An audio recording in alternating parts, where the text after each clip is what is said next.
Bonjour à tous et bienvenue sur French Listen.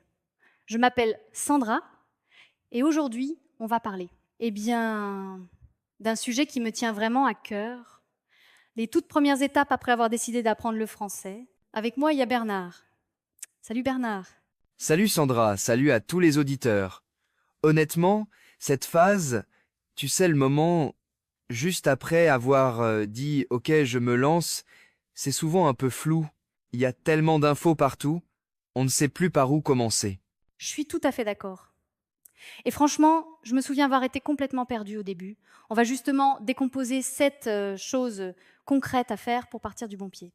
Prêt ? Carrément. Et tu verras, c'est pas juste cocher des cases. On va donner des astuces qui, enfin, rendent le processus un peu moins intimidant. Alors, par quoi on commence? Bon, première chose, se fixer des objectifs. Mais genre pas « je veux parler couramment demain ». Plutôt définir pourquoi on veut apprendre le français. Tu vois Bernard, t'avais quoi comme objectif au début ? Pour moi, ouais, c'était surtout pouvoir voyager, commander au resto sans paniquer. Mais je me suis rendu compte que de petits objectifs genre comprendre une chanson ou dire bonjour sans hésiter, c'est plus motivant. T'en penses quoi? C'est vrai, les micro-objectifs sont hyper puissants, je trouve. Même juste réussir à tenir une mini-conversation avec un collègue, ça booste l'envie de continuer. Et puis, ça permet de célébrer chaque progrès, non ? Exactement. Parfois, on oublie de s'arrêter pour apprécier le chemin parcouru. Se donner des étapes, c'est comme avoir des checkpoints dans un jeu vidéo. Ça motive à avancer. D'ailleurs, ça mène à une deuxième étape clé. Ah oui, le choix des ressources, c'est vraiment la jungle. Entre applis, livres, vidéos, podcasts, on peut vite s'y perdre. Tu as testé quoi en premier, toi ? Au début, j'ai téléchargé 3 applis en même temps et honnêtement, je me suis dispersé. Ce qui m'a aidé, c'est de choisir une méthode principale, genre un podcast, petite pub pour nous, hein, puis d'ajouter d'autres trucs petit à petit. Et toi? Moi, j'étais plutôt bouquin, mais franchement, je me suis ennuyée vite. Les vidéos courtes sur YouTube, ça m'a vraiment accroché. Ce qui compte, c'est de trouver une ressource qui donne envie d'y revenir, je crois. Absolument, sinon ça devient vite une corvée. Et là, on décroche. Ce qui m'amène à un point auquel on ne pense pas assez. S'entourer de la langue au quotidien. Tu vois où je veux en venir? Ouais, tu touches un point essentiel. Mettre un peu de français dans sa vie chaque jour, même 5 minutes, ça change tout. Genre, coller des post-it sur le frigo, suivre des comptes Insta en français. Mais oui, j'ai même mis mon téléphone en français. Ça force à apprendre sans s'en rendre compte. Bon, ça m'a valu quelques soucis au début. Impossible de retrouver mes applis. Haha, mais ça marche vraiment. Je me souviens avoir fait pareil et j'avoue, j'ai dû googler comment changer la langue du téléphone parce que j'étais complètement perdue. Mais l'immersion passive rend l'apprentissage beaucoup plus naturel. Je trouve, Totalement. Et puis, ça rend les progrès presque invisibles au début. Puis d'un coup, bam, on comprend une phrase à la radio ou dans la rue. Mais pour progresser, il faut aussi oser s'exprimer, même si on se plante. T'es d'accord? ah, le fameux blocage de la peur de se tromper. Franchement, c'est hyper courant. Je me souviens avoir évité de parler pendant des semaines juste parce que j'avais peur du ridicule. Tu sais, c'est totalement humain. Mais ce qui m'a aidé, c'est de me rappeler que les natifs apprécient l'effort, même si on fait des fautes. Et puis, parfois, on se retrouve à rire ensemble de nos bourdes. Ça crée la connexion, tu trouves pas? Absolument, ça crée même des souvenirs. Et puis, chaque erreur, c'est une occasion d'apprendre un truc nouveau. Mais une fois qu'on a osé parler, il faut aussi penser à s'organiser un peu, sinon on s'éparpille. Justement, j'allais y venir. Organiser son apprentissage, c'est la clé pour garder le cap. D'ailleurs, tu fais comment pour suivre tes progrès? Moi, j'ai un petit carnet où je note mes nouveaux mots, mes mini-victoires ou même les phrases qui m'ont posé problème. C'est genre mon journal de bord. Tu utilises quoi, toi ? J'ai opté pour une appli qui me rappelle chaque jour ce que j'ai appris. Et puis, parfois, je me réécoute sur WhatsApp les messages que j'ai envoyés en français. Ça me fait marrer d'entendre mes progrès, ou mes vieilles hésitations. C'est super malin, ça. Et puis, voir concrètement le chemin parcouru, ça motive à continuer. Mais au bout d'un moment, faut aussi varier les plaisirs, non? Genre, sortir des sentiers battus pour ne pas s'ennuyer. Exact. Sinon la routine devient monotone. Changer de support, faire des jeux, découvrir de nouveaux accents, ça relance la motivation. Tiens, on pourrait terminer en donnant des encouragements à ceux qui commencent leur aventure. Clairement, le plus important, c'est de s'amuser en apprenant. Le français, c'est pas juste des règles de grammaire. C'est aussi de la musique, du cinéma, de la cuisine. Faut en profiter à fond. Et puis, chaque étape compte, même les jours sans motivation, c'est normal, faut pas culpabiliser. Parfois, faire une pause, puis revenir avec plaisir, c'est la meilleure façon de progresser sur le long terme. Totalement. Je dirais même soyez indulgent avec vous-même et célébrez chaque petit pas. Voilà, on espère que ces 7 conseils vous donneront la pêche pour commencer le français. Merci Sandra. Merci à tous ceux qui nous écoutent sur French Listen. N'hésitez pas à partager vos propres astuces ou vos débuts. On adore lire vos histoires. À très vite pour un prochain épisode et bon apprentissage à tous. Ne partez pas encore. Regardez maintenant la deuxième partie de l'épisode, elle vous réserve encore plein de conseils utiles et de surprises. Et si ce podcast vous a plu, pensez à vous, s'il vous plaît, abonner et à cliquer sur j'aime pour nous soutenir. À tout de suite dans la suite de l'épisode. On est de retour sur French Listen, la deuxième partie de notre épisode spécial sur les 7 choses à faire après avoir décidé d'apprendre le français. Bernard, prêt à plonger dans la suite? Ah, complètement prêt.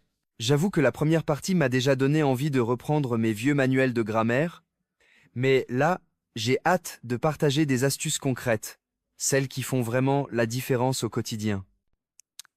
Justement, c'est ce que j'adore avec ce genre de liste. On peut piocher, tester et surtout dédramatiser l'apprentissage. Alors, on continue avec la 4e étape. Ce qui me semble super important, c'est d'établir une petite routine, mais pas du tout militaire, hein? Genre, se dire « Tous les matins, je regarde une vidéo en français pendant mon café. » C'est simple, mais ça ancre le truc. Ouais, et puis même si on saute un jour, c'est pas grave. L'idée, c'est plus la régularité que la perfection. Moi, j'ai remarqué que juste 10 minutes par jour, ça change tout sur le long terme. J'ai testé aussi la technique du post-it. Écrire un mot nouveau sur un papier collé sur le frigo, je me surprends parfois à répéter le mot toute la journée, un peu sans faire exprès. Mais c'est génial parce que justement, ça rend le français vivant, quoi. Et tu parlais de vidéo, ça me fait penser au point suivant. S'imprégner du français, c'est pas juste faire des exercices, hein. Écouter de la musique, regarder une série, même lire des panneaux dans la rue si on est à Paris, ça compte. Ah mais oui! Je me souviens que le premier mot que j'ai repéré sur un panneau, c'était boulangerie. Et maintenant, impossible de l'oublier. Ces petits moments, franchement, ils marquent plus que n'importe quelle leçon.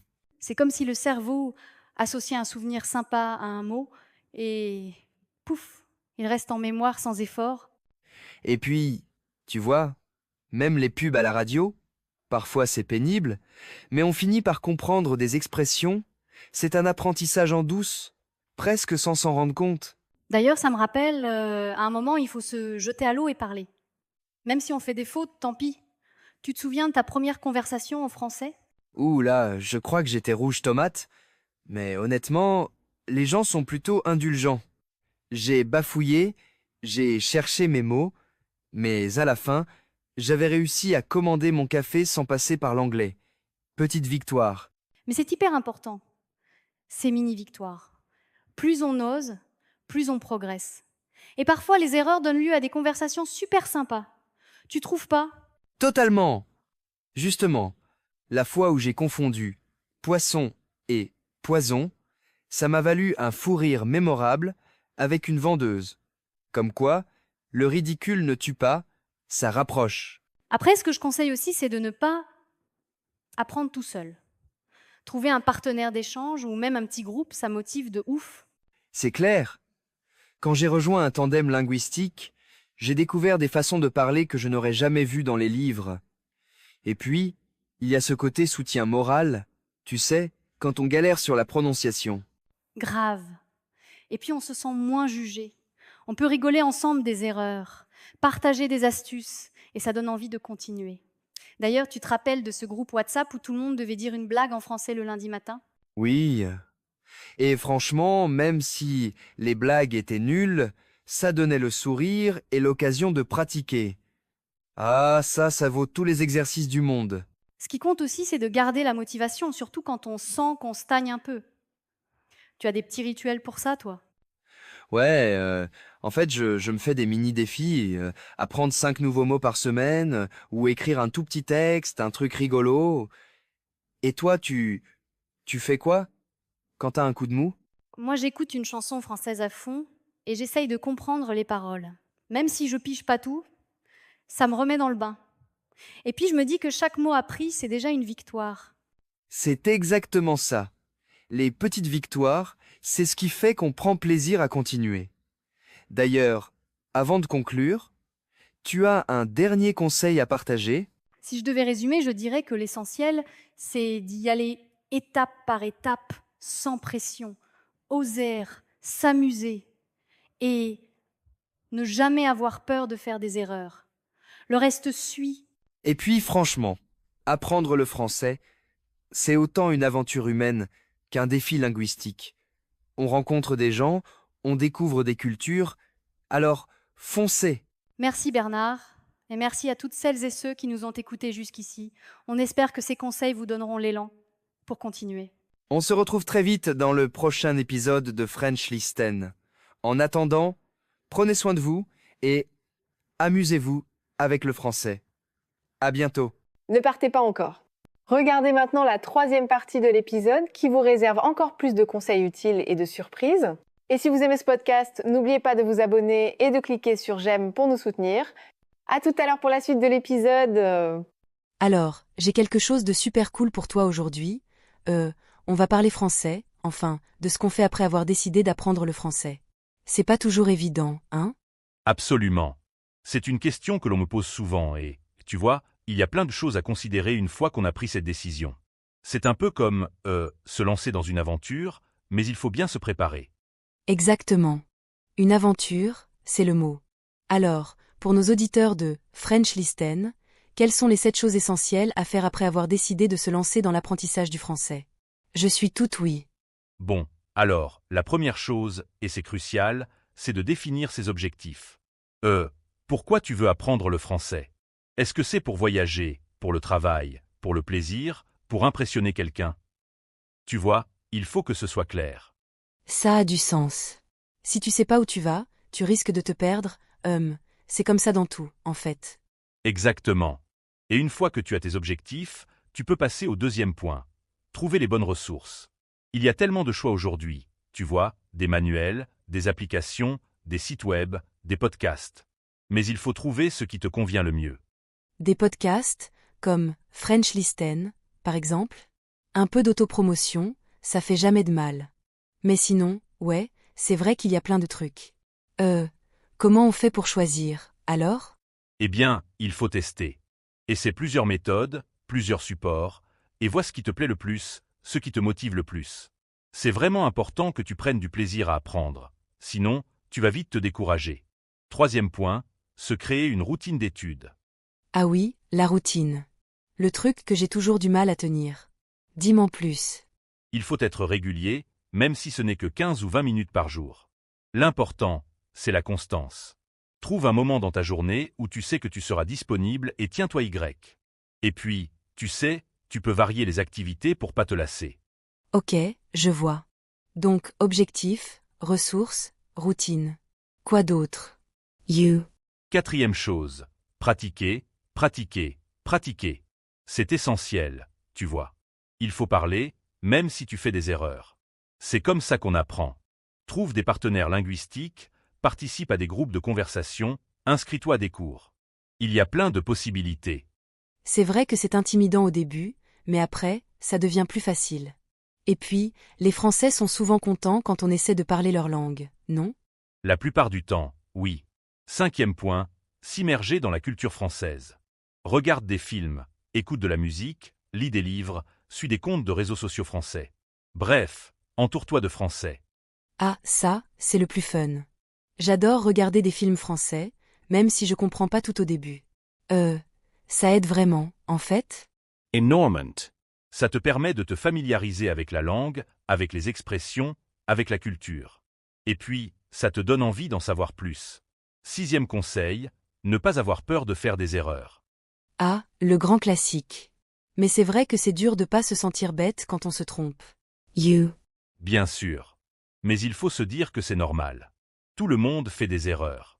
L'important, c'est d'apprendre de ces erreurs et de ne pas se décourager. Les erreurs, c'est une partie du processus d'apprentissage. Tu vois? Et enfin, 7e point. J'ai hâte d'entendre celui-là. Être patient et persévérant. Apprendre une langue, ça prend du temps. Il y aura des moments de doute, des moments de frustration, mais il ne faut pas abandonner. Célèbre tes petites victoires, fixe-toi des objectifs réalisables et continue d'avancer, petit à petit. Tu vas y arriver. Ouah, super conseil. Merci beaucoup. C'est vraiment motivant. Donc, pour résumer, pour nos auditeurs de French Listen, objectif, ressources, routine, pratique, immersion, pas peur des erreurs et patience. C'est bien ça? C'est ça. Et surtout, prends du plaisir à apprendre. C'est le plus important. Alors, c'est tout pour aujourd'hui. Merci à tous de nous avoir écoutés. À bientôt pour un nouvel épisode de French Listen. Au revoir et à bientôt.